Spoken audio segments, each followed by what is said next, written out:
আসসালামু আলাইকুম। আমেরিকা আর ইসরায়েল ইরানের বিরুদ্ধে পুরো বিশ্বকে নিয়ে যুদ্ধে নামার পরিকল্পনা করছে বা প্রস্তুতি সম্পন্ন করেছে বলতে পারেন।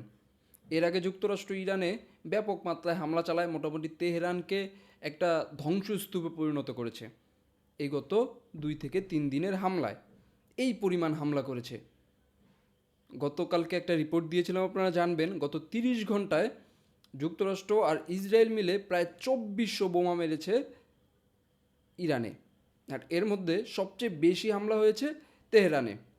আর গতকালকে বা কালকে যে রিপোর্টটা দিয়েছিলাম সেই রিপোর্টের পরপরই ইরানে সবচেয়ে বেশি হামলা হয় বা তেহরানে সবচেয়ে বেশি হামলা হয়।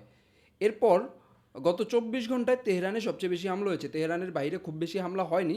এর মধ্যে গত রাতে মার্কিন যুক্তরাষ্ট্রের B-2 বোমারু বিমান যেটা আছে সেটা হচ্ছে ইরানের যেই ক্ষেপণাস্ত্র স্থাপনাগুলো আছে, তারপর হচ্ছে ক্ষেপণাস্ত্রের যেই মজুদগুলো আছে ওগুলোর উপর হামলা চালিয়েছে। আর গত 24 ঘন্টায় ইসরায়েলও তেহরানে ব্যাপক মাত্রায় হামলা চালিয়েছে, যেটা অকল্পনীয়। এই পরিমাণ হামলা চালিয়েছে। অন্যদিকে ইরানও যথেষ্ট পরিমাণ হামলা চালিয়েছে। ইরান মার্কিন যুক্তরাষ্ট্রে যে ঘাঁটিগুলো আছে সেই ঘাঁটিগুলোকে কেন্দ্র করে তারপর হচ্ছে ইসরায়েলেও ভয়াবহ হামলা চালিয়েছে। কিন্তু আশ্চর্যজনক বিষয় হচ্ছে ইরানের যে ক্ষেপণাস্ত্রগুলো হামলা হতো এর আগে এত বেশি ধ্বংসযজ্ঞ কখনোই দেখা যায়নি। গত 12 দিনের যুদ্ধে ব্যাপক মাত্রায় ক্ষেপণাস্ত্র ইসরায়েলে আঘাত আনে, কিন্তু এবার যেটা দেখা গেছে সেটা হচ্ছে ইসরায়েলিরা যেই বাংকারে গিয়ে লুকিয়েছে সেই বাংকার ভেদ করে মোটামুটি বলতে পারেন বাংকার ব্লাস্টার বোমার একটা বিস্ফোরণ ঘটিয়েছে ইরান। এর মধ্য দিয়ে প্রায় 9 জন ইসরায়েলি সাথে সাথে মারা যায়। যদিও ইসরায়েলিরা বলছে 9 জন, কিন্তু ইসরায়েলিরা কী পরিমাণ হাইড করে সেটা আপনারা খুব ভালো করে জানেন। সেখানে 9 জন মানেই কতজন হতে পারে সেটা আপনার আইডিয়া হয়ে যাওয়ার কথা।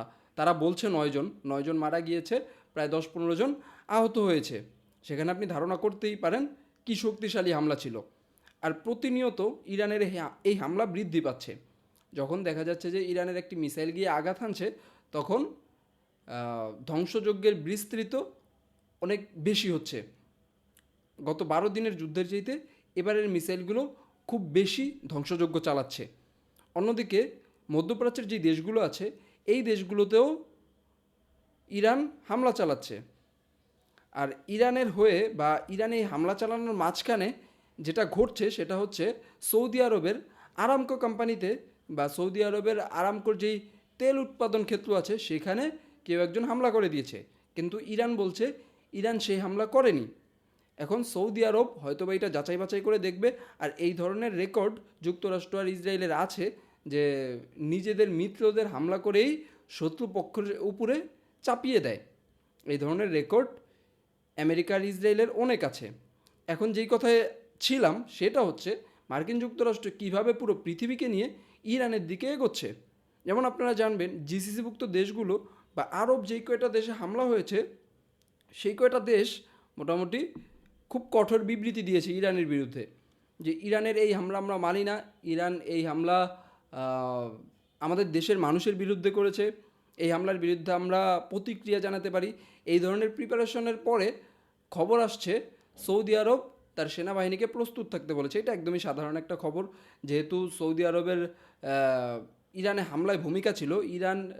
ইরানে হামলার জন্য সৌদি আরব আর ইসরায়েলি সবচেয়ে বেশি লবি করেছে। পাশাপাশি বার্নি স্যান্ডার্স, মার্কিন যুক্তরাষ্ট্রের অত্যন্ত শক্তিশালী একজন কংগ্রেসম্যান, বার্নি স্যান্ডার্স বলেছে সৌদি আরব এবং ইসরায়েল এই হামলার জন্য যুক্তরাষ্ট্রকে ব্যাপক মাত্রায় চাপ দিয়েছে। আর এর মধ্য দিয়ে মোটামুটি সৌদি আরবের যে সমর্থন, সৌদি আরবের যে চাপ, এটা প্রাতিষ্ঠানিক একটা রূপ পেল। আর সৌদি আরব জানতো যে ইরান নিঃসন্দেহে হামলা করবে সৌদি আরবকে। তো সেক্ষেত্রে তাদের প্রস্তুত থাকার কথা বলা, তাদের প্রিপারেশন নেওয়া এটা স্বাভাবিক বিষয়। এখন ঘটনা হচ্ছে তাদের সেনাবাহিনী প্রস্তুত হয়ে কী করবে, মধ্যপ্রাচ্যের যে দেশগুলো আছে তাদের সেনাবাহিনী প্রস্তুত হয়ে কী করবে, যেখানে মার্কিন যুক্তরাষ্ট্রের অ্যান্টি এয়ার ডিফেন্স সিস্টেম থেকে শুরু করে তাদের যুদ্ধ বিমানগুলো মোটামুটি ধসে পড়ছে। আজকে কুয়েতের পররাষ্ট্র মন্ত্রণালয়, কুয়েতের প্রতিরক্ষা মন্ত্রণালয় জানিয়েছে মার্কিন যুক্তরাষ্ট্রের 3টি যুদ্ধবিমান ভূপতিত হয়েছে, 3টি F-15 যুদ্ধবিমান ভূপতিত হয়েছে, কিন্তু কিভাবে হয়েছে তারা জানে না। অন্যদিকে এর কয়েক ঘন্টা পরেই ইরান দাবি করেছে তাদের অ্যান্টি এয়ার ডিফেন্স সিস্টেম দিয়ে তারা এই 3টি বিমান ভূপতিত করেছে। কিন্তু যুক্তরাষ্ট্র বলছে 3টি বিমান মিসাইলে সমস্যার কারণে হচ্ছে বিধ্বস্ত হয়েছে। এই 3 দিন ধরে হামলা করছে, কখনো কোনো ঝামেলা হয়নি, বাট একসাথে 3টা বিমান ঝামেলা হয়ে বিধ্বস্ত হয়েছে। এই হচ্ছে মার্কিন যুক্তরাষ্ট্রের কথা। অন্যদিকে যুক্তরাষ্ট্র স্বীকার করেছে প্রায় 4জনের মতো তাদের সৈনিক মারা গিয়েছে। আর অন্যদিকে আইআরজিসি বলছে প্রায় 560 জনের মতো মার্কিন সৈনিককে তারা নিষ্ক্রিয় করতে সক্ষম হয়েছে। যেখানে ছিলাম জিসিসিভুক্ত দেশগুলো ব্যাপক মাত্রায় প্রিপারেশন নিচ্ছে, ব্যাপক মাত্রায় হুমকি ধামকি দিচ্ছে, তারা ইরানের সাথে সরাসরি যুদ্ধে লিপ্ত হওয়ার দ্বার প্রান্তে। অন্যদিকে ট্রাম্প বলছে আমাদের আরব মিত্রদের এই যুদ্ধে অংশগ্রহণ নিতে হবে না, আমরা আর ইসরায়েলি যথেষ্ট। আর মার্কিন যুক্তরাষ্ট্র যেখানে যুক্তরাজ্যকে টেনে এনেছিল বা ইউরোপিয়ানদেরকে এখন টানছে, ইউরোপিয়ান গুরুত্বপূর্ণ সবচেয়ে গুরুত্বপূর্ণ যেই 3টি দেশ ফ্রান্স, জার্মানি আর হচ্ছে যুক্তরাজ্য, তারা ঘোষণা দিয়ে এখন ইরানের বিরুদ্ধে যুদ্ধে নামছে। তারা বলছে আমরা প্রতিরক্ষামূলক ব্যবস্থা নিব, আর এতে করে যদি ইরানে হামলা করার প্রয়োজন হয় সেক্ষেত্রে আমরা হামলা করব। আর এর মধ্য দিয়ে ফ্রান্স আর জার্মানিও এই যুদ্ধে ঢুকে পড়ল। যুক্তরাজ্য একদম প্রথম দিন থেকেই আছে। আপনারা জানবেন যুক্তরাষ্ট্র আর ইসরায়েলের সাথে কানাডা আর যুক্তরাজ্য এই 2টি দেশ একত্রিত হয়ে ইরানে প্রথম থেকেই হামলা চালাচ্ছে। আর পরবর্তীতে ফ্রান্স যদিও কিছুটা সভ্য কথাবার্তা বলেছিল, কিন্তু পরবর্তীতে তারা যোগ দিয়েছে এবং ইউরোপীয় ইউনিয়নও সরাসরি বলেছে এই হুমকি মোকাবেলায়, ইরানের হুমকি মোকাবেলায় আমরা যুক্তরাষ্ট্র ইসরায়েলের পাশে আছি, প্রয়োজনে আমরা সামরিক সহায়তা দিব। ওই দিক থেকে গ্রিস সাইপ্রাসে যুদ্ধবিমান যুদ্ধজাহাজ পাঠিয়েছে। ইরান সাইপ্রাসে হামলা করেছে, সাইপ্রাসে মার্কিন যুক্তরাজ্যের যেই ঘাঁটি আছে সেই ঘাঁটিতে হামলা করেছে। ইভেন সেই ঘাঁটিতে একটি ড্রোন আছড়েও পড়েছে, সেই ঘাঁটি থেকে ধোঁয়া বের হতে দেখা গিয়েছে। যেখানে সাইপ্রাস প্রায় ইরান থেকে 1700-1800 বর্গ কিলোমিটার দূরে, সেই সাইপ্রাসে গিয়ে ইরান হামলা করেছে। আর এর পরপরই মার্কিন যুক্তরাষ্ট্র পুরো পৃথিবীতে মার্কিন যুক্তরাষ্ট্রের যে ঘাঁটিগুলো আছে সেগুলোকে রেড অ্যালার্টে নিয়ে এসেছে।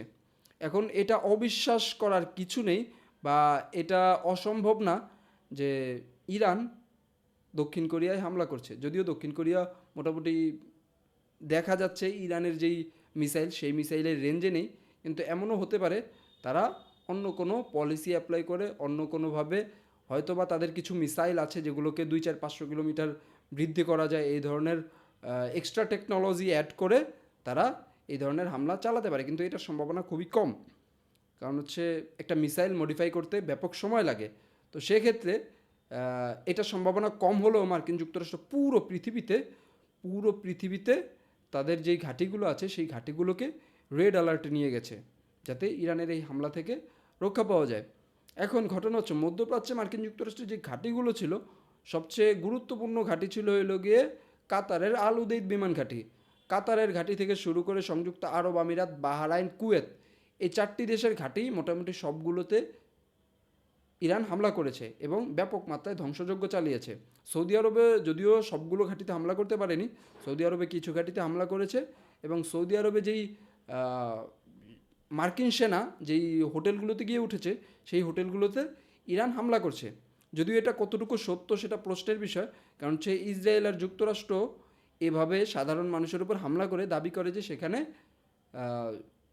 সামরিক লোকজন ছিল, সামরিক কর্মকর্তারা ছিল। যেমন মার্কিন যুক্তরাষ্ট্র প্রথম দিনেই প্রায় 159 জন স্কুল শিক্ষার্থীকে হত্যা করেছে বলতে পারেন। একটা স্কুলে হামলা করেছে, একটা গার্লস স্কুলে 159 জন শিক্ষার্থী এখন অবধি মারা গিয়েছে। এই হচ্ছে পরিস্থিতি। অন্যদিকে তারা ব্যাপক মানবতার বলিয়া উড়ায়, তারপর হচ্ছে ইরানের যে জনগণ তাদেরকে তারা রক্ষা করার জন্য এই হামলা করেছে। এই হচ্ছে বিষয়। আর ওই দিক থেকে মধ্যপ্রাচ্য আর ইউরোপ সম্পূর্ণ প্রস্তুতি নিয়ে সামনের দিকে এগোচ্ছে যাতে ইরানের সাথে একটা যুদ্ধে লিপ্ত হওয়া যায়। এখানে মধ্যপ্রাচ্যের দেশগুলোর আসলে যুদ্ধে লিপ্ত হওয়ার কিছু নেই, তাদের কাছে কিছুই নেই। তারা চলেই হইল গিয়ে আমেরিকার রাডার দিয়ে, তারা চলেই হইল গিয়ে আমেরিকার যুদ্ধবিমান দিয়ে। যেখানে আমেরিকার যুদ্ধবিমান, আমেরিকার রাডারগুলো কিছু করতে পারতেছে না, সেখানে আপনারা কি করবেন সেটা আপনারাই খুব ভালো জানেন। এই হইতেছে ব্যাপার। তো মধ্যপ্রাচ্যের দেশগুলো কিছু করতে পারবে না। কিন্তু অন্যদিকে ইউরোপ মোটামুটি পরিপূর্ণ প্রিপারেশন নিয়ে এখন ইরানের দিকে এগোচ্ছে।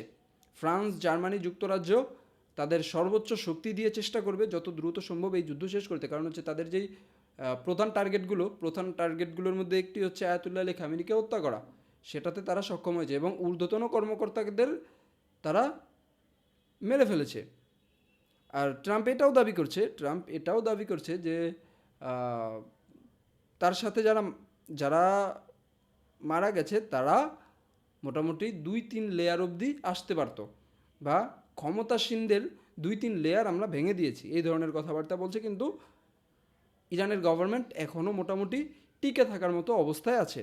এখনও ওইভাবে যেভাবে মার্কিন যুক্তরাষ্ট্র যেভাবে ইসরায়েল চেয়েছিল সেভাবে ভেঙে পড়ার অবস্থায় যায়নি,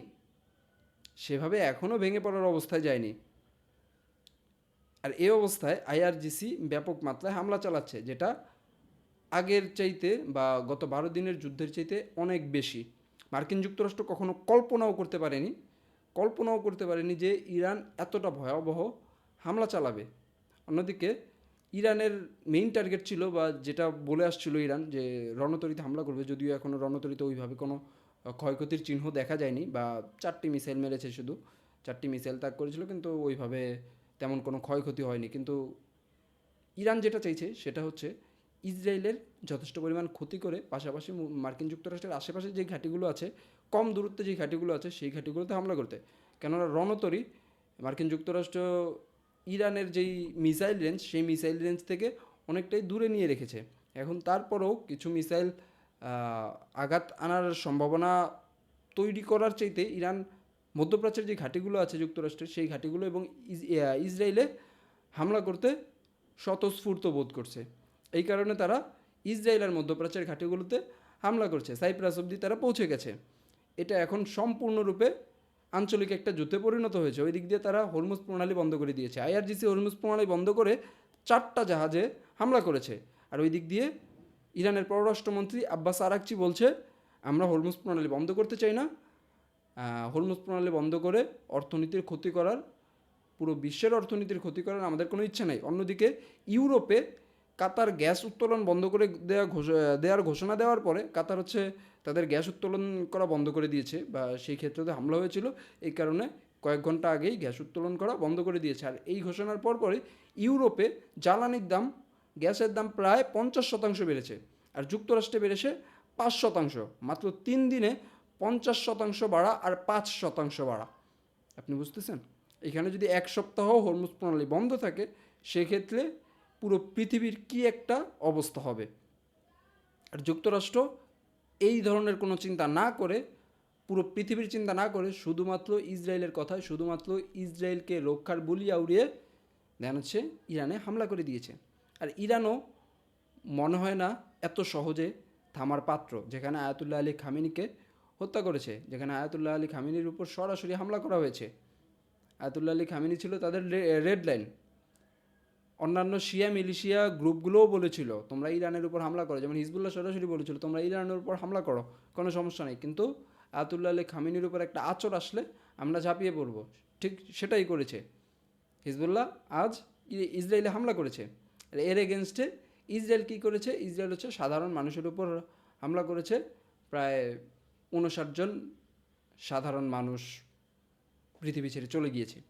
এই হচ্ছে বিষয়। তারা বুলি আউড়িয়ে হচ্ছে সাধারণ মানুষকে টার্গেট করছে। তেমনটা তেহরানেও দেখা গেছে। তেহরানেও তারা বলছে সরকারি ভবনগুলোতে হামলা করছে, কিন্তু সরকারি ভবনের পাশাপাশি তারা সাধারণ মানুষের উপরও হামলা করছে, যেটা দেখা গেছে। কিন্তু ইরান থামার নাম নিচ্ছে না। ইরান ধাপে ধাপে আরও সামনের দিকে এগোচ্ছে। কয়েক হাজার ড্রোন আর মিসাইল গত 3 দিনে ইরান খরচ করে ফেলেছে। এখন এই যুদ্ধ অনেকটাই নির্ভর করছে কতদিন চালাতে পারবে রাশিয়া আর চীনের উপর। কেননা যুক্তরাষ্ট্রের সাথে লড়তে গেলে এই 2 দেশের সমর্থন অত্যন্ত গুরুত্বপূর্ণ। আর এখন অবধি রাশিয়া চীন খোলামেলা সমর্থন ইরানকে না দিলেও তারা ইউরোপ আর আমেরিকাকে মোটামুটি মনস্তাত্ত্বিক যুদ্ধে চাপে ফেলার চেষ্টা করছে। রাশিয়া আর চীন এটা চেষ্টা করছে। এখন এমনও হতে পারে যদি ইরান এক সপ্তাহ এই যুদ্ধে টিকে যায়, সেক্ষেত্রে এক সপ্তাহ কিংবা 10 দিন পরে চীন আর রাশিয়া ইরানকে শক্তিশালী সমর্থন যোগাবে। শক্তিশালী সমর্থন যোগানোর পাশাপাশি তারা হয়তোবা ইরানকে কিছু ডিফেন্স ইকুইপমেন্ট দিতে পারে, যাতে মধ্যপ্রাচ্যে চীন দেওয়ার সম্ভাবনা সবচেয়ে বেশি, যাতে মধ্যপ্রাচ্যে মার্কিন যুক্তরাষ্ট্রের প্রভাব কমানো যায়। আর এতে করে চীনের প্রভাব প্রতিপত্তি পুরো মধ্যপ্রাচ্য জুড়ে আবার নতুন করে বিস্তার লাভ করতে পারে। কিন্তু যেহেতু আয়াতুল্লাহ আলী খামেনিকে ফেলে দেওয়া হয়েছে, সেক্ষেত্রে আইআরজিসি থামার নয়। আইআরজিসি তার কার্যক্রম পরিচালনা করে যাবে, হামলা চালিয়ে যাবে, শেষ পর্যন্ত দেখে যাবে, এটা বলে দিয়েছে। অন্যদিকে ট্রাম্প বিভিন্ন সময় বিভিন্ন ধরনের ফেক নিউজ শেয়ার করছে, মানে এর তো উল্টোপাল্টা কথা চলছেই, এর উল্টোপাল্টা কথা আরও বহু আগে থেকে চলছে, যেটা কয়েকবার দেখা গিয়েছে, কয়েকবার না 100বার দেখা গিয়েছে। কিন্তু ইরান এখন মনোযোগী পরিপূর্ণ হামলায়। ইরানের যেই পরিকল্পনা রিজিম পরিবর্তনের কোনো লক্ষণ এখন অবধি দেখা যাচ্ছে না। ওইদিকে রেজা শাহ পেহলেভি প্রিপারেশন নিচ্ছে ইরানে আসার, সে ট্রাম্পকে ধন্যবাদ দিয়ে প্রিপারেশন নিচ্ছে যে কোনো সময় ইরানে ঢুকবে, এই একটা পরিবেশ। ওইদিকে ইরানে এখনও সরকার মোটামুটি যথেষ্ট পরিমাণ শক্তিশালী অবস্থানে আছে এবং পরিবর্তনের নাম নিচ্ছে না, এই হচ্ছে বিষয়। এখন দেখা যাক আগামী দিনগুলোতে যুদ্ধ কোন দিকে করায়। যদিও মার্কিন যুক্তরাষ্ট্রের ব্যাপক মাত্রায় ক্ষতি হচ্ছে, ইসরায়েলের ব্যাপক মাত্রায় ক্ষতি হচ্ছে, তারা কতদিন টিকে থাকতে পারে, ইরান তাদের দম কতদিন ধরে রাখতে পারে, এটা হচ্ছে এখন দেখার বিষয়। এখন যুদ্ধ এমন দিকে যাচ্ছে যেখানে দেখা যেতে পারে ইরান, অন্যদিকে পুরো বিশ্ব, ইরানের পাশে হয়তো বা রাশিয়া চীন থাকতে পারে, সেটার সম্ভাবনা খুবই কম। দেখা যাক পরিস্থিতি কোন দিকে যায়। তাহলে ভালো থাকবেন, সুস্থ থাকবেন, কমেন্ট করে অবশ্যই আপনার মতামত জানাবেন। আসসালামু আলাইকুম।